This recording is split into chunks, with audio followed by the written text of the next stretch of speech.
Hey, happy Tuesday. Welcome to my podcast, Mind Your Health, specifically for autoimmune as well as chronic inflammatory conditions. I serve many of you who have conditions that have no answers, and those of you who are truly frustrated from not having those answers and really needing a better way to manage your life and really to provide you hope so that you can be self-empowered to heal, because I believe you can. And I just want to share that today I want to talk to you guys about 5 critical mistakes that keep you from healing. Because as many of you guys know, if you followed me, I'm going through a lupus flare at the moment. It's on the tail end of it, but in the midst of it, it was really, really serious. While it's been a hard pill to swallow, it's also given me a lot of things to think about. I thought I was doing all the things and being all things to keep me healthy and well, but this slow progression of my disease last year, despite all my efforts and impeccable lifestyle, has me rethinking just how serious autoimmunity can creep up on you, even for me. Because I've applied my knowledge in functional medicine, yoga, meditation, diet, supplements, and have been in remission for over 7 years. I was on no medications prior to this recent flare-up, and to go from super healthy, super energetic to super sick was really a wake-up call for me to reevaluate my whole life, because it really debilitated me. And autoimmunity doesn't just strike when it strikes. It can be severely debilitating, and any phase in your autoimmunity, even before, as you know, even though I've lived with it for 20 years and I'm not a stranger to these flare-ups, I recovered a lot faster back then. This today, like the flares are so difficult to manage, as well as it's been really mysterious and it's been unpredictable because my body wasn't really responding to a lot of the therapeutic treatments conventionally. And it was scary. And it can be debilitating. You have to remember that it can be debilitating condition that's not obvious to the naked eye, which can make the autoimmunity sufferer look crazy and sometimes lazy. I was self-conscious about me being lazy because on the outside, I appeared as if I was fine. But on the inside, I was just so sick from my kidney failure that it was just really awful feeling and the symptoms that I had to go through. There's severity of symptoms that range anywhere from light rashes, fatigue, aches and pains that come and go to severe scarring of your organs. And, you know, when you have a flare up like this affecting your organs, then it can really scar the organs to a point where the organs can affect, or it can affect the functions of that organ. And then the fatigue that is so severe that keeps you from normal life, to aches and pains that become so debilitating that you have to be bedridden for days. These are real things. And I had to go through all of this. This affects all areas of your life. I had to rethink my relationships with my kids and my spouse, my career, and of course, your mental and emotional ability to cope, depending on where you are. Do you have support?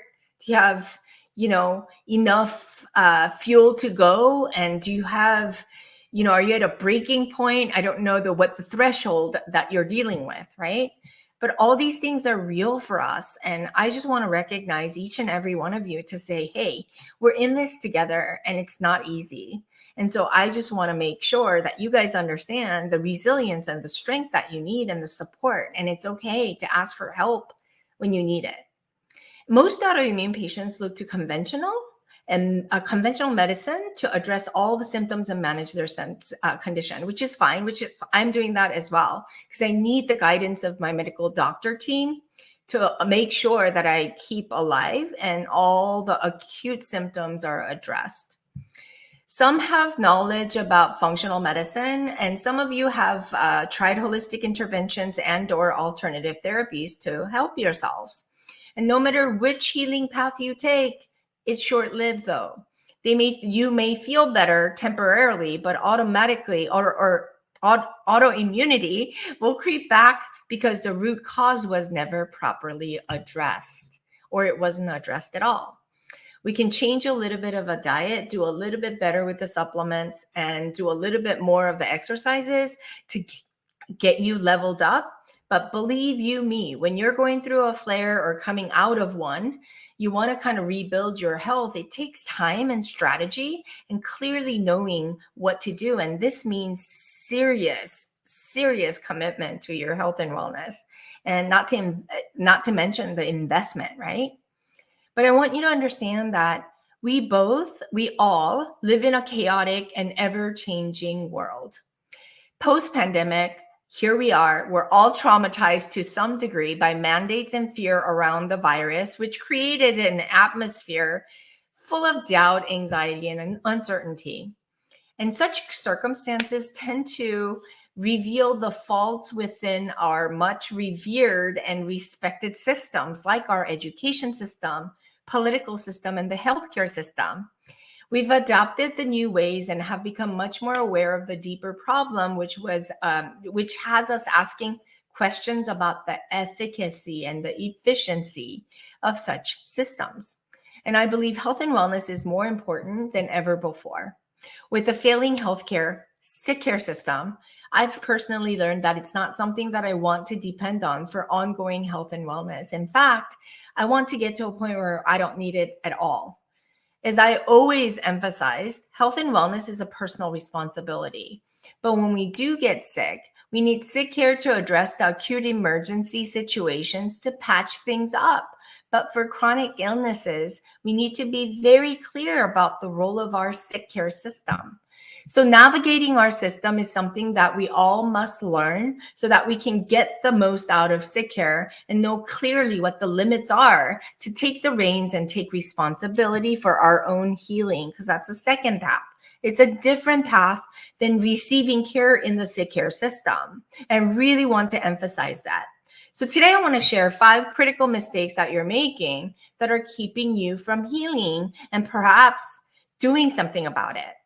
Number 1 is most of you think taking medications is an end-all, be-all solution to your autoimmunity. Medications are necessary at times, but it's the necessary evil. And the benefits do sometimes outweigh the side effects, as the doctors will tell you. But with any medication, it should be used as a short-term solution while getting to the root cause of the problem to eliminate or decrease the doses as soon as possible. It should be your ultimate goal, not to think that taking that medication just because your doctor recommends it and just because you're doing good on it doesn't mean that you're going to need it and your body needs it for life, because it's going to cause secondary other issues, especially if you're going through or you're in remission. Okay, remember that, and have an open discussion from time to time with your doctor about it. Second, if some of you guys think changing diet is changing diet to feel better is really truly coming from outside recommendations, meaning that you're exposed to so many diet recommendations that it's hard to keep up from experts who think they know how to eliminate inflammation really with autoimmunity. But each one of us are unique, and the best thing you can do is to experiment to make sure that you follow a diet that is suitable specifically for you. There is no one-size-fits-all diet for an autoimmune patient. We have a general guideline, but not one-size-fits-all. This means respecting your body and understanding its signals to you to dictate what it needs and wants versus what it doesn't. And there are symptoms and cues to the foods that you must pay attention to that you're eating.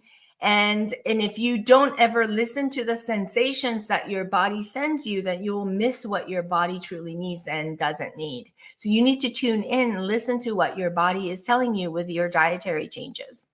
That's how you come up with the best diet for you. And that diet will change. We need biodiversity to really feed the microbiome. So you really need to understand we need to eat variety of foods, not certain foods. So if you're into elimination diet and thinking that's your life for life to eat bland, I've got news for you. It's not the ultimate goal. We want to be able to embrace the foods and heal our gut enough to handle any kind of foods that come our way. Okay. Number 3 is thinking that supplements are the solution. Supplements can be extremely helpful, but it also depends on the true needs of your body. What one expert, doctor, or researcher identifies as a substrate on that our body may need is not necessarily what your body might need, right? Also, supplements don't mean that you take it for life. Getting clear of why, what, and how much your body needs at a certain amount and the certain amount of supplement is essential to keep up with your longevity and health plan in the long run. This means switching it out from time to time and eliminating certain supplements, getting it through foods, and then taking the supplements, knowing clearly why you're addressing and how you're addressing that deficiency is key. So being more informed about this is key. So don't think just because you were recommended to take certain supplements at one time doesn't mean you take it for life. And most patients think that that's their life source, but it's not. So you need to rethink your relationship with your supplements. Number 4, I want to talk to you about theory versus application. Many of you guys are reading and watching all the things being shared both in books, online, and social media, but how much of it are you truly applying in your life? We all generally know what healthy habits are. We read about them and understand them, but many of you fail to follow through long enough to truly know what it's like to be on a health kick for an extended amount of time. We all have thoughts and feelings that we have to navigate that influence, or we have to navigate that influence our individual food choices on the daily basis. So no matter what you try to stick, or what dietary pattern you try, it's more important to stick with them long enough to truly get to know what your body feels like, to apply habits to keep from eliminating the confidence that works and what doesn't work, right? So I know that was like play on words. I'm not sure if that made too much sense. I apologize. For example, we know that lemon water first thing in the morning is detoxifying to the body, and I'll often recommend it to my patient base. And a lot of patients, like, they don't like the taste of it, or they don't get in the habit of it. They tell themselves they'll try it for a couple of days. And so they do and decide that, oh, it's not really doing anything, without fully understanding its long-term benefits. And they stop. And then they think, oh, dismiss that as it wasn't helpful. But they didn't stick with it long enough to understand the importance and the difference that it can make in their health. It can be a habit to get that lemon water first thing in the morning, to really allow the detox organs to kind of wake up. And that takes time. And it needs to happen not just 1 day or 2 days, but it needs to happen on an ongoing basis. And you need to understand that all habits should be extended for extended amounts of time. It's a habit that we're building towards health. And so it's going to be something that you have to continue to do and really commit to doing. Okay. Number 5, we tend to focus on external versus internal influence when making choices. We all unknowingly have all have been conditioned to listen to others while doubting ourselves.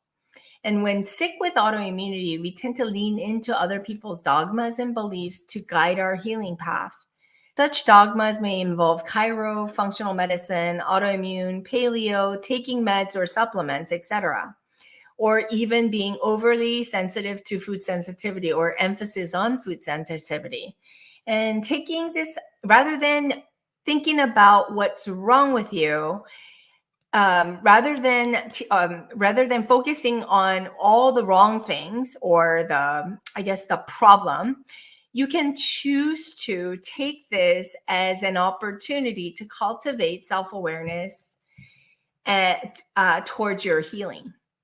So without self-awareness and understanding that you're the most important person in the equation of autoimmunity, and learning to lean into what your body needs, is key to really having this internal influence that drives your health.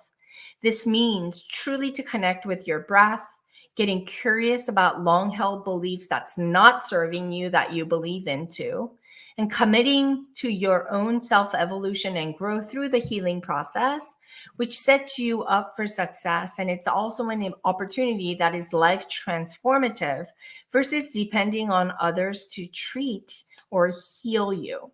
Because healing is a self-empowered process from within, not a follow-through formula that others have set for you. Because that's how we got into this mess. And we don't want to rely on other experts or create a sense of dependency for those things, because it truly may not be coming from the inside. And in order for your healing to take place, you must take charge. So unlearning and uncoupling is what we teach in our transformational program for healing autoimmunity through our alkaline methodology, so that you can reprogram or learn truly who you are and align with your true desires of your heart, not only to feel better, but transform the way you live. This will have a ripple effect in all aspects of your life. And I really want to urge you to sign up below for this training that I recorded that's going to shift your perspective about the way you look at autoimmunity. And that's going to help you to up level, to try different things with confidence so that you can shift towards healing. I hope that this podcast was helpful. You can follow me at Dr. Connie Cheung on Instagram, as well as TikTok, as well as Facebook. And you can also subscribe to Mind Your Health podcast that you're listening to right now and leave me comments so that we can have a connection and so I can support you through this process. I would love to know what you benefited or walked away from this episode. So comment below as well and send me any recommendations or questions that you have that allows me to create more content for you that can be truly useful for you. So thank you so much for tuning in, and I'll see you guys all next week. Click the link below to go ahead and enjoy that free training that I recorded for you. Bye for now, and I'll see you guys all next week.